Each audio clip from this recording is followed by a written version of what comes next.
ओम साई राम। श्री साई बाबा देहधारी थे तब उनके अवतार कार्य में बहुत सारे महत्वपूर्ण घटना हुई थी। श्री साई चरित्र ग्रंथ में ऐसी सारी घटना एक साथ देना मुश्किल था, क्योंकि ग्रंथ की मर्यादा होती है। तो श्री साई लीला अमर्याद थी। ऐसी एक साई लीला आज आपको बताते हैं। ये सुनने के बाद आप समझ जाओगे कि भक्त की श्री साई पर और बाबा का अपने भक्त पर कितना प्यार था। अनुभव बताने से पहले आपको विनती है कि अगर आपने चैनल सब्सक्राइब नहीं किया तो ज़रूर कीजिए और वीडियो के नीचे दिए गए थैंक्स बटन के द्वारा सही प्रचार कार्य को अर्थसहाय्य करें। 1910 के बाद श्री साई बाबा की चावड़ी यात्रा शुरू हो गई। वो एक रात द्वारकामाई में और एक रात चावड़ी में शयन करते थे।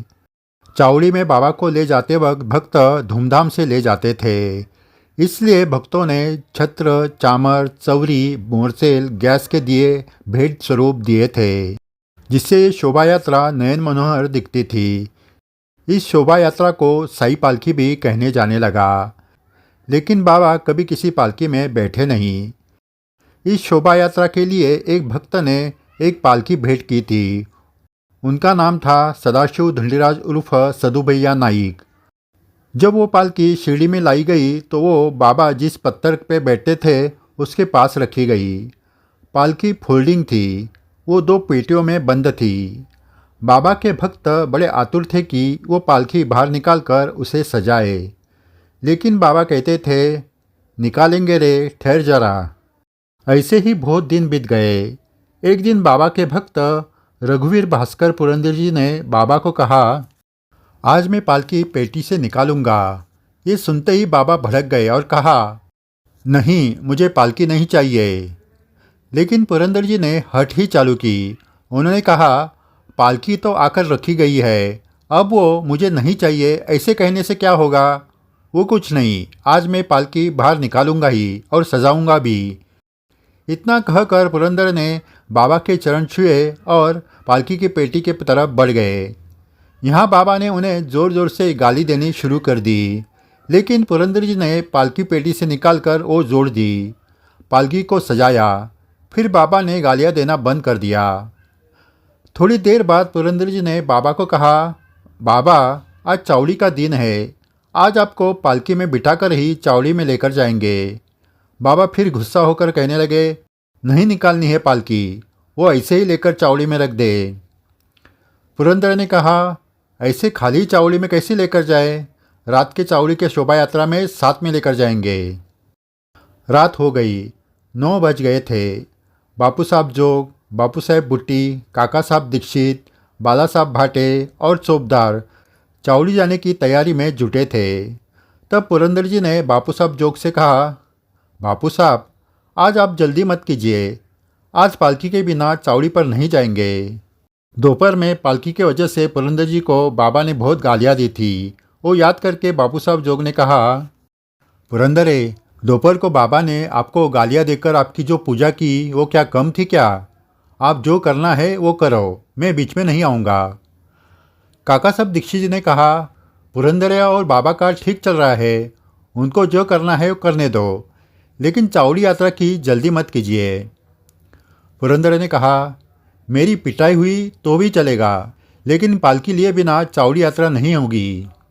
सभी लोगों के मन में यही था, लेकिन कोई बोल नहीं पा रहा था। उसके बाद पुरंदरे और बाकी लोग द्वारकामाई में गए और बाबा को प्रणाम करके सभा मंडप में रखे हुए पालकी के पास आए। श्री सद्गुरु साईनाथ महाराज की जय, ऐसा जयघोष करके पालकी ले जाने की तैयारी शुरू की। बाबा ने बापू साहब जोग को पूछा, ये आज क्या हो रहा है? बापू साहब ने कहा, पुरंदरे आज सुन नहीं रहे हैं, पालकी ले जा रहे हैं। बाबा ने गुस्से से कहा, उसको बहुत मस्ती है, उसे देख लूँगा मैं। पुरंदरे ने बात सुनी और वो बाबा के पास आए और पूछा, बाबा, पालकी नहीं ले जानी है? बाबा ने कहा, ऐसे ही नहीं ले जानी है, पालकी उठानी है तो 125 मशाल जलाना, फिर उठाना। पुरंदर ने खुश होकर कहा, अभी जलाता हूँ। फिर उन्होंने सभी को साथ लेकर 125 मशाल तैयार की और जलाई, और वो साथ में लेकर उस दिन पालकी चावड़ी यात्रा में शामिल की गई। लेकिन बाबा पालकी में कभी बैठे ही नहीं। एक दो रात को पालकी चावड़ी में खुली जगह पर थी। इस वजह से एक रात पालकी के ऊपर लगाया हुआ चांदी का कलश और रेशमी गोंद चोरी हो गए। तब सभी ने सोचा कि पालकी ऐसे खुली रखना ठीक नहीं, इसके लिए द्वारका में के बाजू में एक पतरे का कमरा बनाकर उसमें वो रखी जाए। लेकिन ये करते वक्त लकड़ी का आधार देने के लिए द्वारका में के बाहर से दीवार को 3 छेद करना आवश्यक था। लेकिन बाबा द्वारका में को छेद करने की अनुमति नहीं देंगे, ये सभी जानते थे। दूसरी ओर नारायण तेली का घर था। उसके भी घर के दीवार को 3 छेद करना आवश्यक था। वो बाबा का भक्त था, इसलिए उसने पहले से ही अनुमति दी थी। द्वारका में का सभा मंडप बनाते वक्त भी बाबा ने तांडव किया था, ये सभी जानते थे। फिर बाबा जब लेंडीबाग जाएंगे तब ये काम चुपचाप कर लेंगे, ऐसे सभी ने सोचा। दूसरे दिन रोज की तरह बाबा लेंडीबाग चले गए। यहाँ पुरंदर ने भक्तों के साथ काम चालू किया। लेंडीबाग से आने के लिए बाबा को 1 या 1.5 घंटा लगता था। उतने समय में द्वारका मई और नारायण तेली के घर के दीवार को एक एक छेद करके एक लकड़ी लगाई गई। दूसरे लकड़ी के लिए नारायण तेली की दीवार का छेद पूरा होकर अब द्वारका मई के दीवार को छेद करना चालू ही था कि उसी वक्त बाबा लेंडीबाग से द्वारका मई में आ गए। उनको देखते ही वहाँ खड़े हुए सभी लोग डर कर वहाँ से भाग गए। सिर्फ पुरंदरे और एक फकीरा नाम का भक्त, ऐसे दोनों ही वहाँ रहे। फकीरा तो लकड़ी की पट्टी पकड़कर नारायण तेली के छत पर था, तो पुरंदरे सीढ़ी लगाकर द्वारका मई के दीवार को छेद करने में व्यस्त थे। बाबा को देखते ही वो सीढ़ी से नीचे उतरे। बाबा गुस्से में थे। वो झट से पुरंदर के पास गए और उनकी गर्दन पकड़ी और पूछा, ये क्या कर रहे हो? पुरंदर ने कहा, बाबा अपने पालकी का घर तैयार कर रहा हूँ। फिर बाबा गुस्से से बोले, मेरे पीछे से आए और मेरी द्वारका में फोड़ दी, मेरा पैसा ले गए, निम्बर भी फोड़ दी, अब दीवार फोड़ रहा है, मस्ती आई है तुझको? ऐसे बाबा ने कहते कहते पुरंदरे को धक्का मार मार कर सभा मंडप के दरवाजे तक लेकर गए। फिर कहा, यहाँ से चला जा, नहीं तो मैं तुझे मार दूंगा, याद रखना। ऐसा कहकर बाबा ने पत्थर उठाया। पुरंदर ने कहा, मुझे मारो या कुछ भी करो, मैं पालकी के लिए कमरा बनाए बिना यहाँ से जाऊँगा नहीं। फिर बाबा ने पुरंदर को धक्का मार मार कर जहाँ पालकी का कमरा बनाया जा रहा था वहाँ दीवार तक लेकर गए और पूछा, यहाँ तूने क्या किया?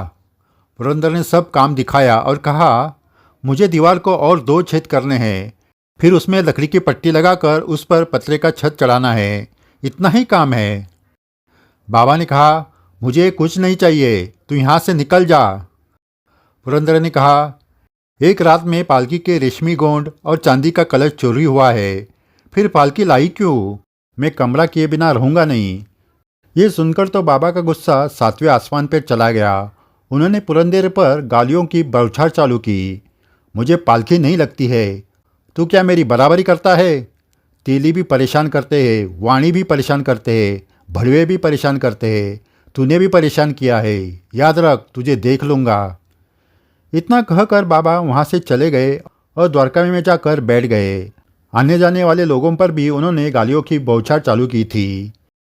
यहाँ पुरंदर ने 2 लकड़ी के पट्टियाँ लगाकर तीसरे पट्टी के लिए द्वारका में को छेद करने लगे।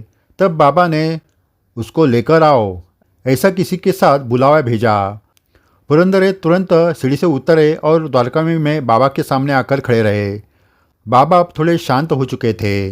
बाबा ने कहा, तू मेरी नहीं सुनेगा, तू मेरी देवड़ी फोड़ देगा। पुरंदर ने कहा, देवड़ी फूटेगी, इतना बड़ा छेद नहीं करूँगा, सिर्फ लकड़ी को आधार देना है।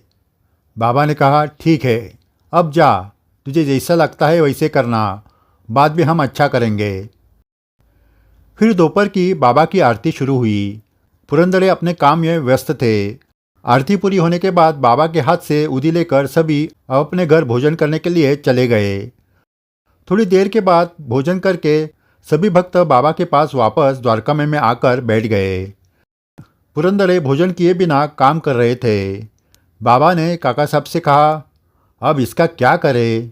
इसको मस्ती आई है। सब लोग खाना खाकर आ गए, लेकिन इसने खाना भी नहीं खाया। काका साहब ने कहा, बाबा, उसकी नौकरी की छुट्टियां ख़त्म होने वाली है, इसलिए वो काम पूरा कर रहा है। उन्हें खाना खाने के लिए भेज दूँ क्या? बाबा ने कहा, वो तेरी क्या सुनेगा, वो मेरी भी सुन नहीं रहा है, बड़ा बदमाश है। फिर बाबा ने भागोजी शिंदे को पुरंदरे को बुलवाने के लिए भेज दिया। पुरंदरे तुरंत द्वारका में आए और बाबा के पाँव छूकर रोने लगे। बाबा ने पूछा, अरे क्यों रो रहा है? पुरंदरे बोले, बाबा सुबह आपने मुझे इतनी गालियाँ दी, अब मेरे खाने की आप कितनी चिंता कर रहे हो, इसलिए। पुरंदरे आगे बोल नहीं पाए, उनके आंखों से आंसुओं की धारा लगी थी। बाबा मुस्कुराए और कहा, अब खाना खा ले, मुझे भी भूख लगी है। पुरंदरे ने कहा, मैं खाना खाने गया और मेरे पीछे आपने ये कमरा तोड़ दिया तो मेरी सारी मेहनत चली जाएगी। बाबा हंसते हुए काका साहब को बोले, मैं क्या हैवान हूँ क्या? फिर पुरंदर ने बाबा के पाँव छुए। बाबा ने उनको उदी देते हुए कहा, जैसी जिसकी नीयत होती है वैसे उसकी बरकत होती है। पुरंदरे खाना खाने के बाद वापस आए और उन्होंने पालकी का कमरा पूरा किया। बाद में पालकी उस कमरे में रखी गई। पुरंदरे ने द्वारका में आकर बाबा के पैर छुए और कहा, मेरी छुट्टियां ख़त्म हो चुकी है, कल से नौकरी पर जाना है। कमरे को सिर्फ दरवाज़ा लगाना बाकी है, वो ताता साहब को तय करके देंगे ऐसे उन्होंने कहा है। बाबा ने कहा, सुबह का सुबह देखेंगे। फिर शाम के फेरी के लिए बाबा चले गए। दूसरे दिन सुबह सब तैयारी करके पुरंदरे बाबा के पास अनुमति मांगने आए। बाबा ने उनको उदी देकर अच्छा है ऐसा कहा। पुरंदरे ने बाबा के पाँव छुए और वो द्वारका में की सीढ़ियाँ उतरने लगे तो बाबा ने उन्हें पुकारा, भाई इधर आना।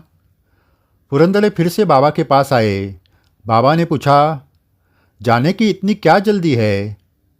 पुरंदरे ने कहा, मेरी छुट्टियाँ पूरी हुई है और आपने भी अनुमति दी है, काम भी पूरा हुआ है, इसलिए जा रहा हूँ। बाबा ने कहा, दोपहर के बाद जाना। उस तरह पुरंदरे दोपहर खाना खाने के बाद बाबा के पास अनुमति मांगने आए। बाबा ने कहा, जाकर क्या करेगा? पहले तो कमरे का दरवाज़ा लगा दे, फिर जाना। अपना काम दूसरे पर क्यों डालना है? अपना काम खुद ही पूरा करना है, आते जाते रहना है। पुरंदरे ने कहा, आप जब मुझे बुलाओगे तब मैं आऊँगा, जब जाने के लिए कहेंगे तब जाऊँगा, वो सब आपके ही हाथ में है। बाबा ने कहा, मैं तो बुलाता ही हूँ, लेकिन लोग कहाँ सीधे होते हैं। अब जा बैठ जाना, काम पूरा कर और सुबह आरती होते ही चले जाना। ये भी काम अपना है और वो भी काम अपना है। इस तरह उस दिन पालकी के कमरे का दरवाज़ा लगाकर पुरंदरे दूसरे दिन सुबह वापस अपने घर चले गए। सही भक्त हो, जिस पालकी पर से इतनी बड़ी लीला बाबा ने की थी वो पालकी अब शिरडी संस्थान के वस्तु संग्रहालय में है। आप कभी शिरडी जाएंगे तो उस पालकी का जरूर दर्शन लें और इस घटना को याद करें। भक्त की अपने सही पर अतुट श्रद्धा की ये याद है, बाबा की अपने भक्त पर पुत्रवत प्रेम की ये याद है। ऐसे दयालु साईं बाबा के हम भक्त हैं, जिनकी गालियाँ भी भक्तों का कल्याण करती है। आगे भी ऐसे अद्भुत अनुभव आपको सुनाए जाएंगे। अगर आपने ये चैनल सब्सक्राइब नहीं किया तो ज़रूर कीजिए और वीडियो के नीचे दिए गए थैंक्स बटन के द्वारा सही प्रचार कार्य को अर्थ सहाय्य करें। जय साईं राम।